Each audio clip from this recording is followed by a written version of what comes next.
Why do so many women end up in debt to Japan's host clubs? Some of them owe 10 million yen, some owe 90 million. That is not a typo. That is real money. Owed for drinks. Walk through Kabukicho in Tokyo after midnight and you will see it. Neon signs, 3 stories tall, plastered with the faces of young men in tailored suits. These are hosts. Their job is simple on the surface. Pour drinks, make conversation. Make a woman feel like the only person in the room. Nothing about that sounds illegal. And it isn't. So how does an industry built on flattery and champagne end up trapping women in debt so large it takes 8 years to pay off? You would assume there is some hidden loophole here, something written into the law specifically to allow this. And you would be partly right. But the real answer is less about a secret exception and more about a gap. A gap that a business model slipped through and only recently started to close. Host clubs operate under Japan's Fuzoku Eigyu Torishimari Ho, usually translated as the Entertainment Business Control Law. This is the same law that governs bars, cabaret clubs, and adult entertainment venues across the country. It sets hours of operation, licensing rules, and zoning. Host clubs are licensed under it just like any nightlife venue. Legally, they are simply bars with hostesses or hosts.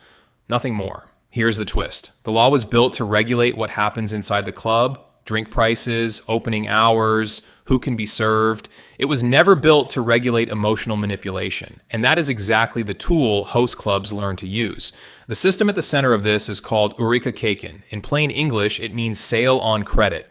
A customer runs a tab instead of paying up front.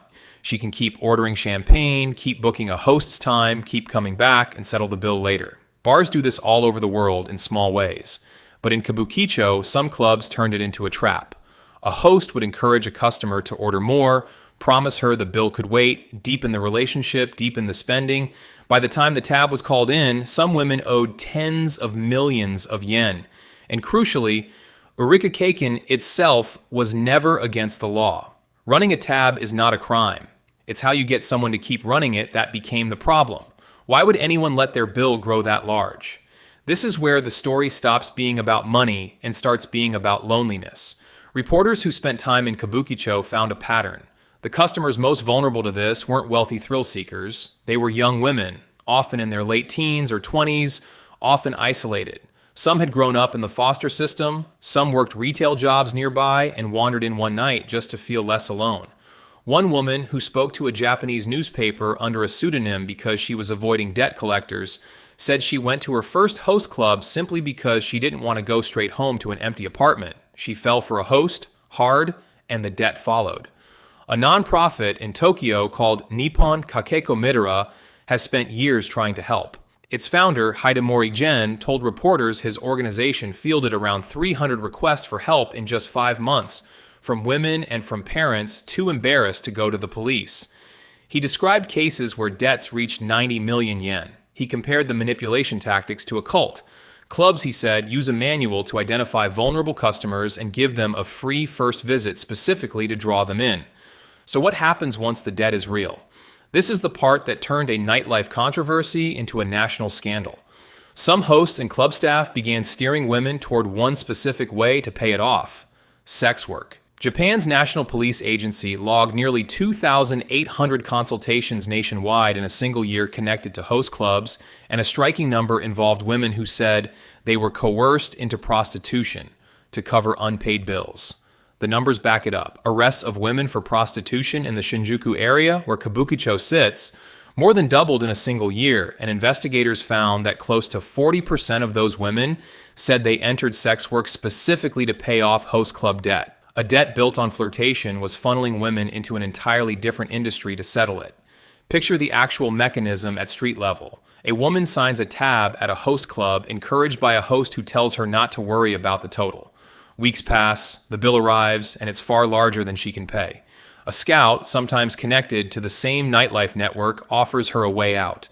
A job that pays fast, in cash, in an industry just a few blocks away. It's presented as a solution, not a trap. By the time she realizes what she has agreed to, she is 2 debts deep instead of 1. For years, Japanese lawmakers largely left this alone, because urikakekin technically broke no law, and emotional manipulation is nearly impossible to write into a legal statute. That changed in 2024 and 2025 after police raided hundreds of host clubs and concept cafes across Kabukicho, and public outrage reached Parliament. A new law took effect that specifically bans hosts from exploiting a customer's romantic feelings to push excessive purchases. It outlaws kickbacks paid to scouts who route women from host clubs into the sex industry. It even bans clubs from publicly advertising how much money their top host earned in a month, a practice that had turned excessive spending into a kind of leaderboard. Here is the counterintuitive twist. The law still does not ban urikakekin, the sale on credit system itself. Industry associations in Kabukicho promised to voluntarily stop using it rather than have it outlawed outright, and enforcement has been thin.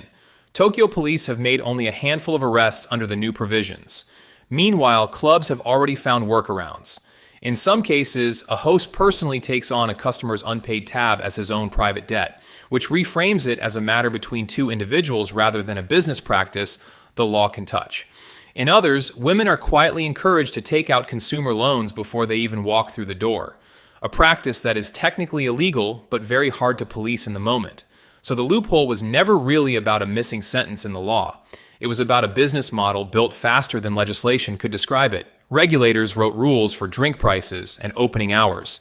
Nobody wrote a rule for what to do when persuasion itself becomes the product being sold. What does this reveal about gray areas in general? The pattern shows up far beyond Kabukicho. Rules are almost always written for the version of an industry that existed when the rule was drafted. Anything that operates through relationships instead of receipts, through emotional leverage instead of a fixed price tag, is much harder to regulate because the harm doesn't show up on a line item. It shows up months later in a number nobody wrote down until it was already too large to walk away from. The next time you notice an industry that seems to operate just outside the reach of the law, ask what the rule was actually built to measure, because the real gap usually isn't in what the law forbids. It's in what nobody thought to write down in the first place. And in Kabukicho, that gap had a price tag some women are still paying off 8 years later. I'm MrOrange. If you want to keep discovering stories like this, hit follow so you don't miss the next one. And if there's a topic you're curious about, drop it in the comments. I might make the next video about it.